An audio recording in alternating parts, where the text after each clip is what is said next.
করছো, ওর কোনো কমন সেন্সই নাই জানা ভাইয়া। ও যে আমার সাথে কি বাজে ব্যবহার করছো, ওকে তুমি একটা থাপ্পড় মারো তো, আর তুমি বুঝিয়ে দাও যে আমরা দুই বোন কে। চুপ, তুই ওনাকে কি বলতেছো? ছোট লোকের বাচ্চা, তুই ওনাকে চিনস? আমি ওনার আন্ডারে কাজ করি।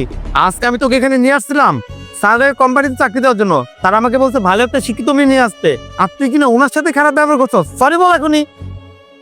থাক নর, তোমার বোনকে আর সরি বলতে হবে না, কারণ উনি তো কোনো ভুল করেনি, উনি হচ্ছে বেয়াদবি করেছে।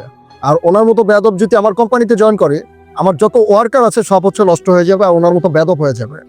আর তোমাকে একটা ভালো মেয়ে আনতে বলছিলাম, সো ওনার মতো বেয়াদব না। আর তুমি তো ভালো করেই জানো আমার কোম্পানিটা হচ্ছে সততার সাথে কাজ করে, ওনার মতো বেয়াদবের ঠাঁই নেই, তাহলে আমার কোম্পানির ব্লেম আসবে। আসলে আমি বুঝতে পারিনি।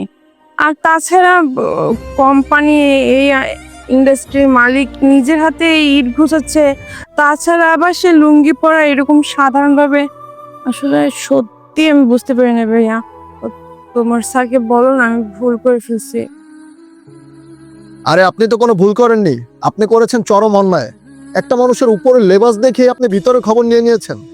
একটা কথা বলুন তো, নিজের কাজ নিজে করা কি চরম অন্যায় হয়ে গেছে? আমার নিজের কাজ নিজে করলেই আমার কাছে অনেক ভালো লাগে।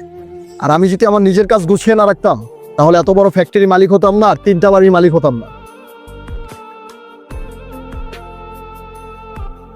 স্যার, আমি জানি না আমার বোন আপনার সাথে কি অন্যায় করছে।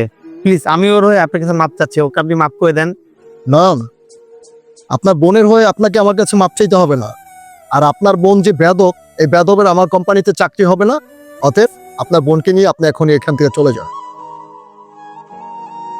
আর আপনাকে বলছি, আপনি মেয়ে মানুষ তো, আপনাকে কিছু বলার নাই তেমন।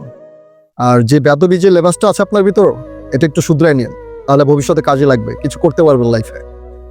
ঠিক আছে স্যার, আসি। আসসালামু আলাইকুম। ওয়ালাইকুম সালাম। চল বোন। বন্ধুরা, চোখের দেখায় সব সত্যি হয় না, আর আমাদের হাতে কিছু টাকা হলে আমরা মানুষকে কখনো মূল্যায়ন করি না। তাই বলছি, আমি কখনো মানুষের সাথে খারাপ ব্যবহার করবেন না। এই ভিডিওটা ভালো লেগে থাকে অবশ্যই টাইমলাইনে পাঠিয়ে দিবেন। ধন্যবাদ সবাইকে ভিডিও দেখার জন্য। নতুন কেউ থেকে লাইক শেয়ার কমেন্টস করতে ভুলবেন না।